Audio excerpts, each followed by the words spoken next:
Hi everybody, Dana Lewin here again, and welcome back to Tuesday Tips for Leaders of Volunteers. This week, talking about what I learned as the triangle of service, also very commonly called the triangle of construction. That's kind of where I first learned about it, working in the construction business right after college. But for leaders of volunteers, this is also really good as a project management triangle, or just a very simple model to keep things on track and within scope and within budget for whatever you're working on right now. The triangle of service has three equal sides: good, cheap, fast. You can only ever pick two of those. It is impossible to get something done as a project, as a service, with all three. Businesses and startups try all the time, but you cannot crack only getting two out of three things. If you want something fast and cheap, it's probably not going to be good.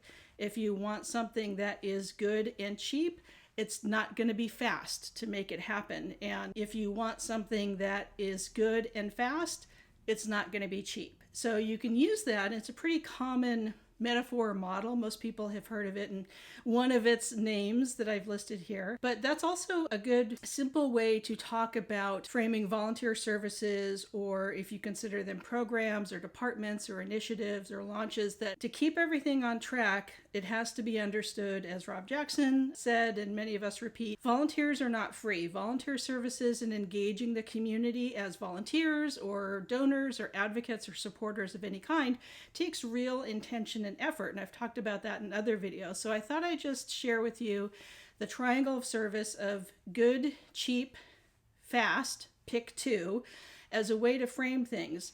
We also want to strike the balance between saying yes and as much as we can, and limiting saying no, but I'll find a solution. But sometimes you do have to draw a line in the sand, and if you're asked to grab 50 skilled cater waiters to serve a fundraising event in 3 days, that's not necessarily going to be easy to do. It's happening too fast.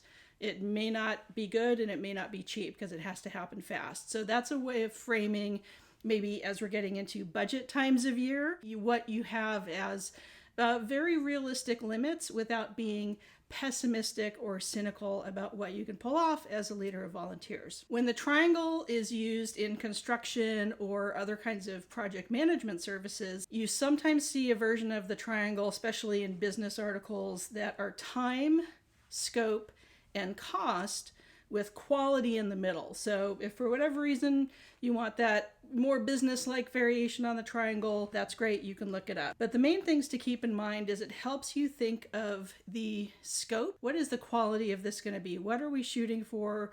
What are the real goals that we're trying to get to? What does that realistically cost, not fantasy cost? And how much time is that going to take?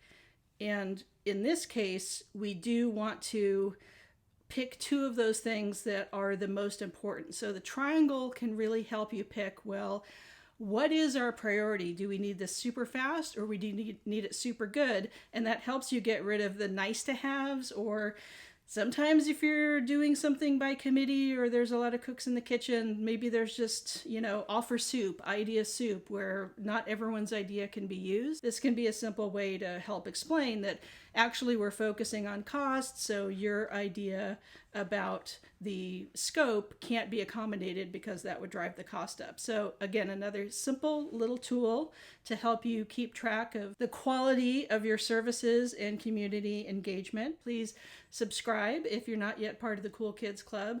Like this video and share it with your colleagues, and we'll see you for more Tuesday Tips next week. Take care.